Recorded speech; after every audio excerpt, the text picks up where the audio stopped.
Front and Center. Front and Center. A focus on important and significant developments affecting the lives of Filipinos, not only in the Philippines, but also those living and working around the world. Join us in Front and Center. Front and Center. Here on Radyo Pilipinas World Service. Good day, welcome to Front and Center, where we focus on developments in the Philippines, legislation that provides policies and directions that strives to promote a better economy for the country, issues that concern issues that concern the welfare and well-being of every Filipino. All of these and more will be Front and Center. You can watch this program live on our Facebook page, that's Radyo Pilipinas World Service. You can also hear us live on audio streaming at Evox PBS Receiver app. So join us for another edition of Front and Center with your host, Jerome Toledo. Front and Center.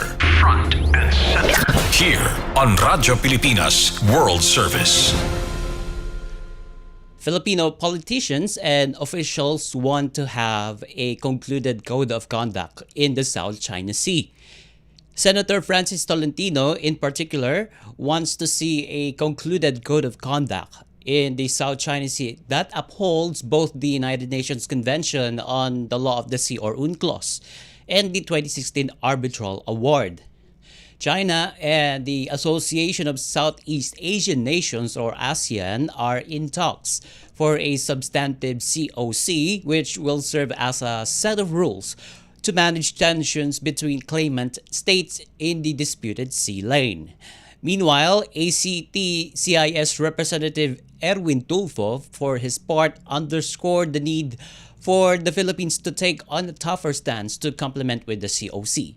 Meanwhile, Department of Foreign Affairs Secretary Enrique Manalo earlier confirmed that China and the Association of Southeast Asia Nations are both politically committed in concluding the code by 2026. And after the years of negotiations, the two parties have yet to address important issues on the possibility or on the possible COC, including its scope and whether it will be legally binding, which will be differentiated from the existing 2002 Declaration of Conduct on the South China Sea.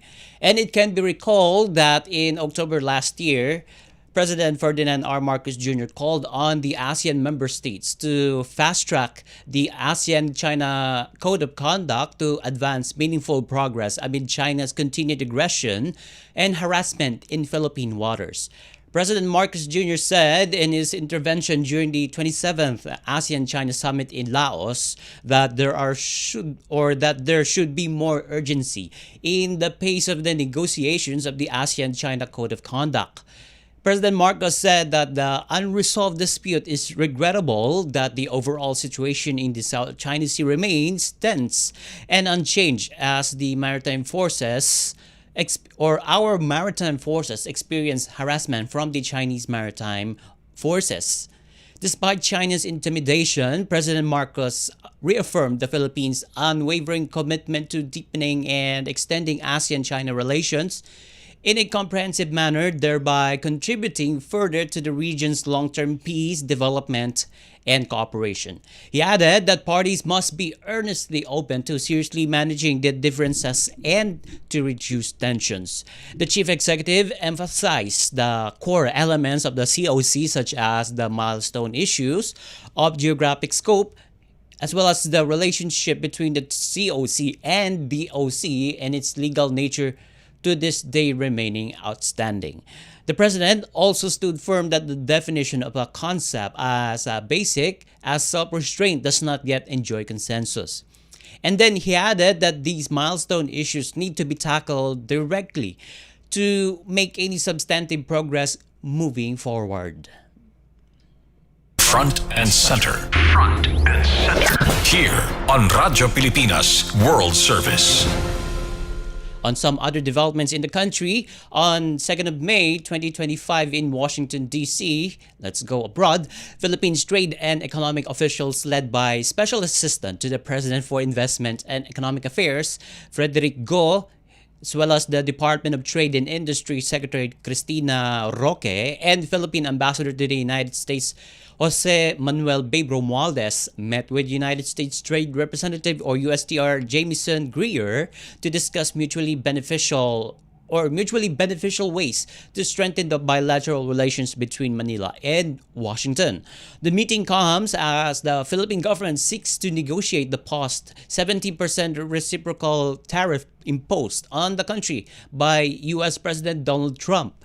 Philippines and the United States express optimism on the future trade and investment relations, especially in the context of economic security and fair, balanced, and reciprocal trade. And when asked on what transpired during the meeting, the Philippine ambassador to the United States, Babe Romualdez, declined to discuss further details about the talks, but he said Manila hopes to close a deal beneficial to both countries. Ambassador Romualdez told reporters that the two countries are confident that it will come up with a good and mutually beneficial agreement. And meanwhile, both sides welcomed the positive outcome of the discussions and underscored the importance of an economically and strategically strong partnerships between the United States and the Philippines. Both countries agreed to undertake concrete steps in recognition of the complementary nature of the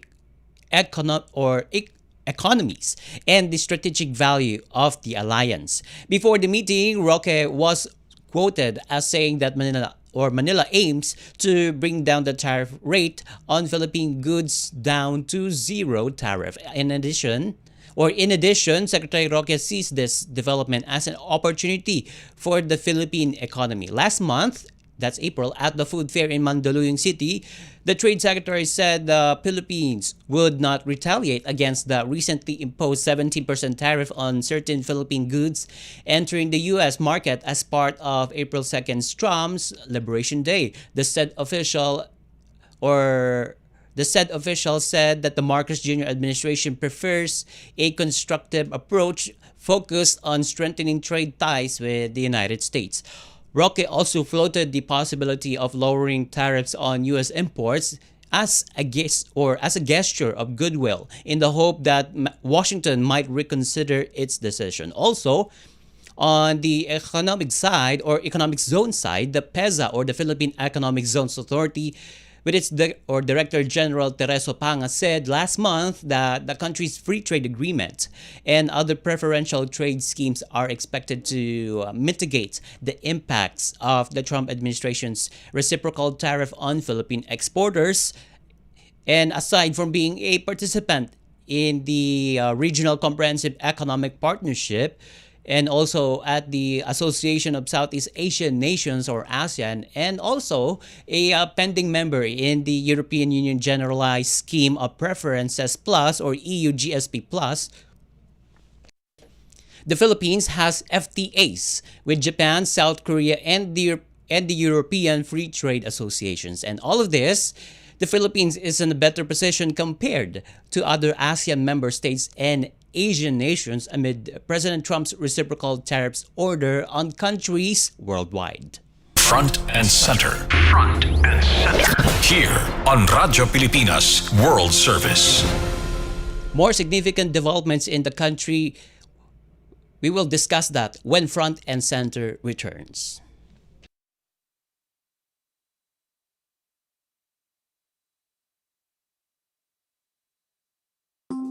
Ang bawat Pilipino ay kwento ng pag-asa at kasama si Pangulong Ferdinand Marcos Jr., ang pinapangarap na bahay ay maisa sa katuparan na. Ang hanarin ninyong magkaroon ng maayos at sariling tahanan para sa inyo at sa inyong mga pamilya ay magiging abot kamay at abot kaya na rin. Ang layunin ng pambansang babae ay gustong-gusto ng Pangulo na magkaroon ng bahay ang bawat Pilipino. In our case, in SBMA, magtayo na tayo ng socialized housing para sa empleyado. Kaya ang layunin ng Presidente na magkaroon ng bahay ang bawat Pilipino ay isang napakagandang hangarin niya para sa mga kababayan niya. Ang hangarin ng pamilyang Pilipino ay makakamit. Sa pamahalaang Marcos, ang bagong Pilipinas nakikita na. Sa nagbabagong Pilipinas, patuloy ang trabaho, patuloy ang pagbabago. Binigyang pagkilala ni Pangulong Ferdinand R. Marcos Jr. ang mga sakripisyo ng overseas Filipino workers sa pamamagitan ng pagdaraos ng konsyerto sa palasyo na handog para sa ating mga bagong bayani. Sa bawat bansa ang aking napupunta, laging may banyagang nagsasabi na ang gagaling ng mga Pinoy. At tuwing naririnig ko yan, talagang tumatama ang puso ko. That makes me truly proud to be a Filipino because of how well you have represented us beyond our shores. You're serving with passionate hearts and genuine smiles. Lubos na pasasalamat ang ipinarating ng Pangulo sa lahat ng Pilipinong nagtatrabaho sa ibang bansa para sa kanilang dedikasyon at pagmamahal sa bayan. Makakaasa kayo na laging nandito ang pamahalaan upang protektahan, alagaan at itaguyod ang kapakanan ninyo at ng mga pamilya ninyo. Para sa iba pang mga balita at impormasyon, manatiling nakatuto. Tapat sa pag-uulat. Radyo Pilipinas, Radyo Publiko, 738. Hatol ng bayan.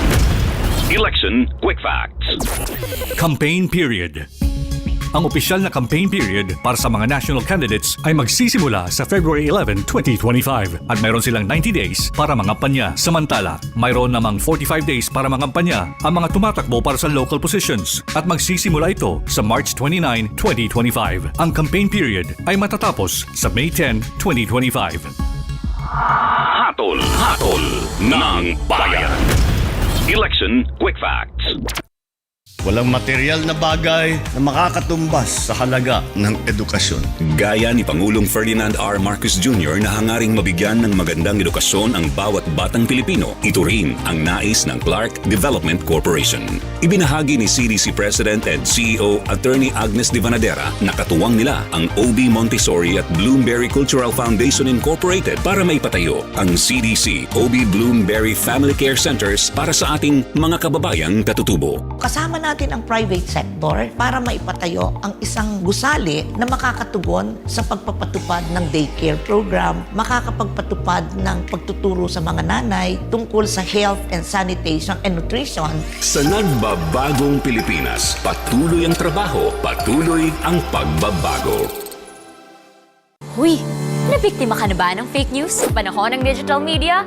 Learn how to spot fake news. Check the source. Kung di legit, dapat magduda. Check the purpose. Informative or troll post at clickbait lang. Check the ownership. Mapagkakatiwalaan ba ang pinagkukuhanan nito? Check the time and date. Baka naman outdated na yung news na yan, ha? SPOT. Together, let's spot fake news. Tiyakin ang katotohanan, fake news ay labanan. A friendly message from PCO, DepEd, CHED, DSWD, DILG, PBS at Radyo Pilipinas. Saan man, anumang oras, konektado ka sa Radyo Pilipinas World Service Online. Online digital na serbisyo para sa Pinoy sa bagong Pilipinas. Radyo Pilipinas World Service Online. Front and center. Front and center. Here on Radyo Pilipinas World Service. Welcome back to Front and Center. Over the weekend, the National Maritime Council slammed China's disinformation activities by announcing that it has taken control of Sandy Cay, a sandbar near Pag-asa Island and within the Philippines' exclusive economic zone. The NMC lamented that the Chinese government is using its state-controlled media to sow disinformation to mislead its own people and the international community about the continuing illegality of its activities in the West Philippine Sea. The alleged seizure of Pag-asa K2 or Sandy Cay, an integral part of the Philippine national territory in the West Philippine Sea, was a clear example of the disinformation activities of the Chinese government, where it made appear that China has effective control of the Cay by displaying its flag and conducting waste collection that's the press statement from the National Maritime Council. Meanwhile, the Philippines is firm in protecting its vast maritime domain and is unwavering in fighting false allegations that detract from the NMC, said the degradation of the environment around Pag-asa Island and its case was largely caused by the constant illegal swarming of Chinese vessels in the area and the damaging impact of China's massive artificial island building in Zamora Reef or Subi Reef, a low tide elevation that forms part of the territorial sea of Pag-asa Island and its case.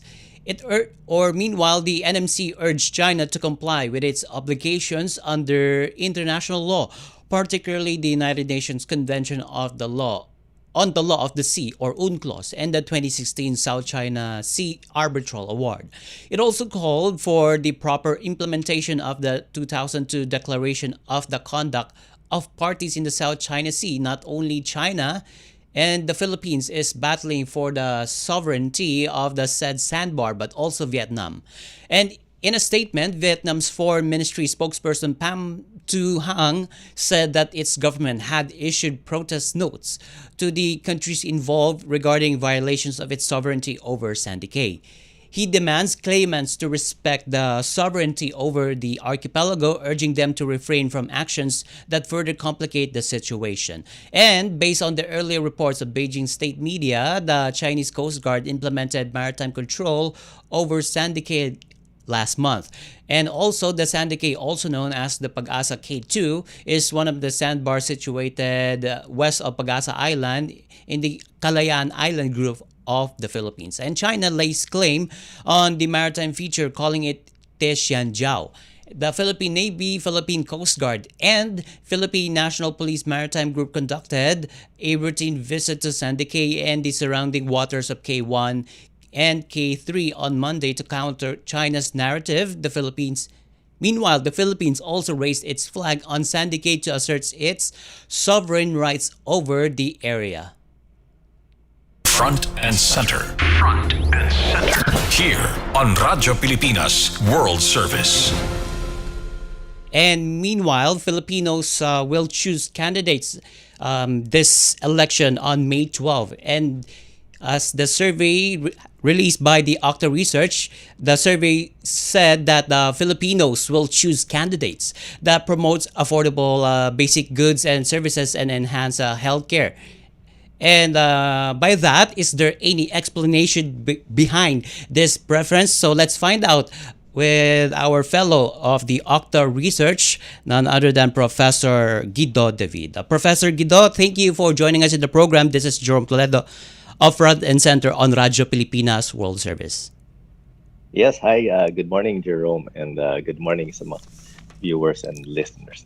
Okay, thank you. So the majority of Filipino voters, Professor Guido, will choose candidates who would keep basic goods and services affordable and will enhance healthcare in the May 2025 election. So that's number one key consideration of our voters. So that's according to the latest Octa Research survey that was released over the weekend, which states that 5 out of 10 Filipinos, or 53%, I think that's a majority, saw affordable basic goods and services as their most critical concern, and followed by enhancing and fortify the healthcare system at 50%, and as well as the strengthening the agriculture sector and securing stable food supply at 47%. So what does it mean, Professor Guido, when the Filipinos are considering these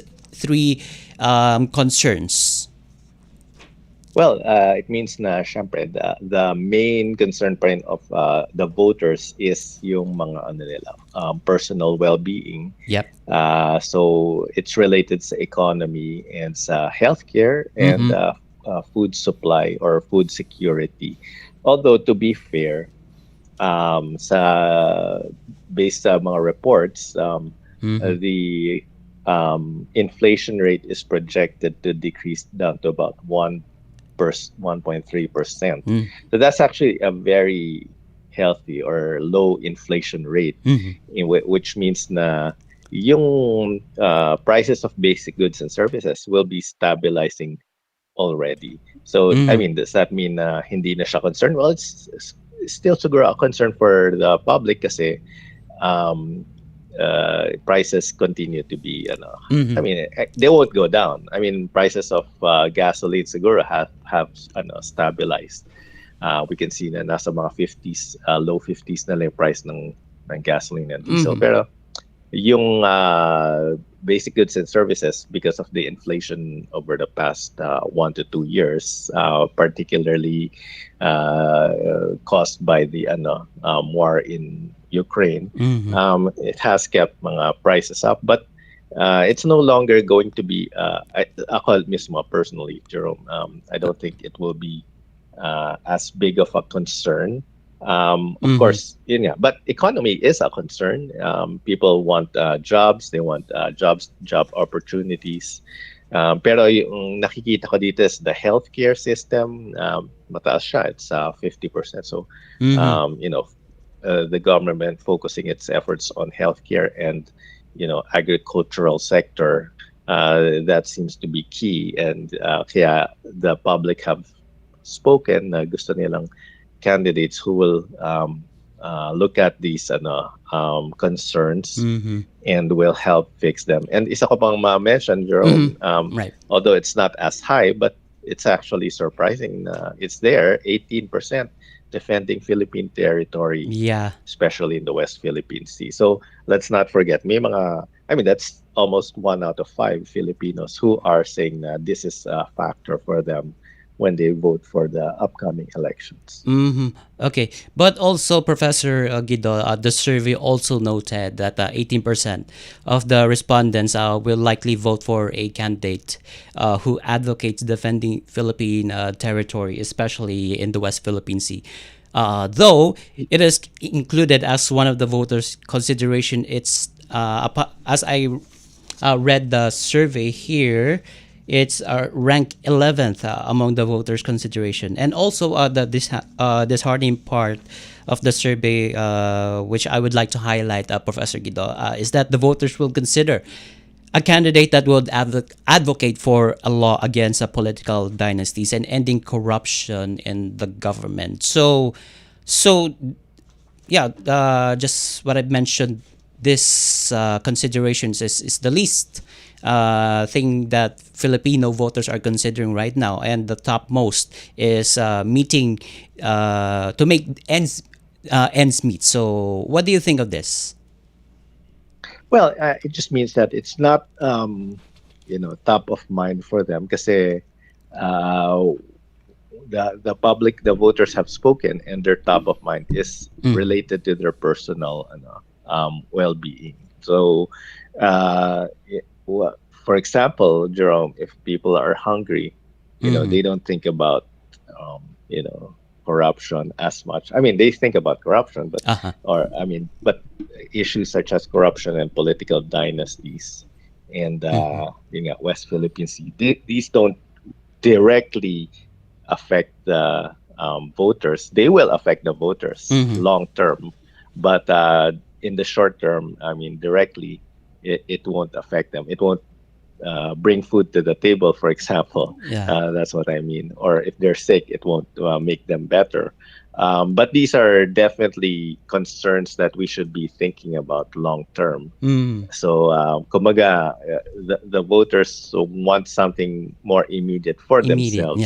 That's why they're looking at affordable food, affordable services, healthcare system, kasi health is wealth. And also yung agricultural sector, yung food security, job opportunities, hunger. Although combating illegal drugs is also high here, it's at 38%, and fighting crime. But those are also directly related to people. Like if there's a drug problem, if there's a crime problem, it will affect the safety of people. Whereas yung corruption sa government and West Philippine Sea, most Filipinos are not directly affected by that. So I'm actually surprised, pleasantly, na people still will consider it, even though it's low sa rankings, as you said. I mean, a bit disappointing is law against political dynasties is very low. It's only at 5%. So I wish that was higher. Also, to take note, Professor Guido, the average number that answers the advocating for a law against political dynasty. So the Visayas region got the lowest. So that's I think that's a 2 percentage points. So Yes. as well as the NCR and the balanced Luzon at 6%, in Mindanao also at 3%. So that's a very low turnout. Yes, I agree. And if you look at the economic breakdown, 16% from ABC would support that. So it's higher for ABC. Okay. But for E, it's only 2%. So I think it goes back to our point na for those who are hungry or finding difficulty to make money or put food on the table, it's not top of mind for them. So that's why it's only 2%. So Yes, in yes. fact, for E, surprisingly, the highest is 53%, Yes, that's right. improving and reinforcing healthcare system. So they're more concerned about that. Whereas for D, the the middle class, the lower middle class, basic goods and services is still the top of mind at 53%. So it varies depending on the sector of our economy, and also there are regional differences, as you mentioned. Yeah. In Mindanao, the food security is highest at 62%. So there are some certain nuances to their answers. Okay. So, of course, the government is doing everything they can to address the food security. One of them is to bring down rice prices, as well as meat products and other agricultural products. So they're addressing that continuously. So does that reflect on this survey, Professor Guido? I think that was recent, so I'm not sure if that has been captured by the survey. And yeah, I mean, even if we have a law or some implementation that will bring down the prices, until it happens, then it probably won't. We won't see a big change in the respondents' preferences. But I think that will change. So when we ask this question in one of our next surveys, maybe the third quarter survey or second quarter survey, it will possibly change. So maybe food security will not be as big of an issue as it is in this survey. Okay. All right. Well said. And with that, thank you so much for taking our call, Professor Guido David, the fellow of the Octa Research. Thank you and good morning. Thank you and good morning, Jerome, and to all your listeners and viewers. Magandang umaga. All right. And with that interview, we wrap up this edition of Front and Center here on Radyo Pilipinas World Service.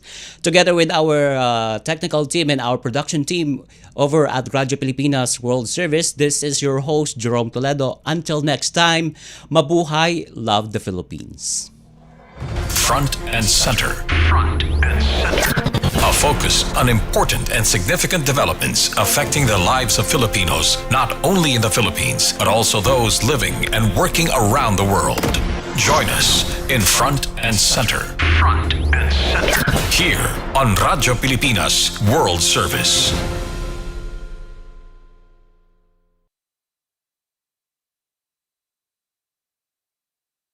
You have just heard and watched Front and Center. Front and Center. Join us again for another edition here on Radyo Pilipinas World Service. Front and Center.